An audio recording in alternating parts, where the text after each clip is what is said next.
Рәхим, менә син бүгенге көнгә кадәр инде сине бик күп еллар элек укыткан укытучыларыңны, остазларыңны бүген дә яратып искә аласың. Әйе. Рәхмәт хисе белән. Мин аларны яратам. Алар безне өйрәттеләр. Театр училищесында. Ул безнең шундый үзенә күрә бер тормыш мәктәбе булды.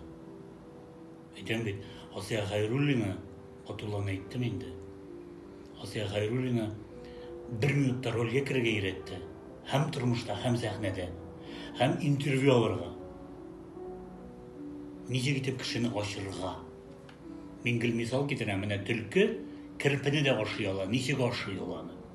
Әтә дә суга төшерә. Суда кирпе ачылып китә. Аның юллары бар минем, мин аны хәзер сөйли алмыйм. Чөнки минем бит әле иншалла эшлисем бар. Һәм бер тапкыр Батулла Чебен гөмбәсе дигән спектакль куйды. Авылларга чыгып китәбез. Минем улым Равил Шәрәфиев, моны мин алдап утырмыйм. Ә минем хатынның улы, хатынның, минем дус хатынның улымызын аңла Рәшит Шамкайда катнаша. Күзән китерегез. Минем улым Равил Шәрәфиев. Равил Шәрәфиев килеп керәдер, нәрсә әти күзең чыккан, что ли дип, халык җыгыла. Әлбәттә, репетиция вакытында Равил Шәрәфиев белән Рәшит Шамкай катнашмады, алар сыгыннан гына килеп керделәр. Минем шундый гадәтем бар икән. Батулла утыра, кешеләр һәм мин сәхнәдә репетиция, мин ачыла алмыйм, һәм бер авылга киттек.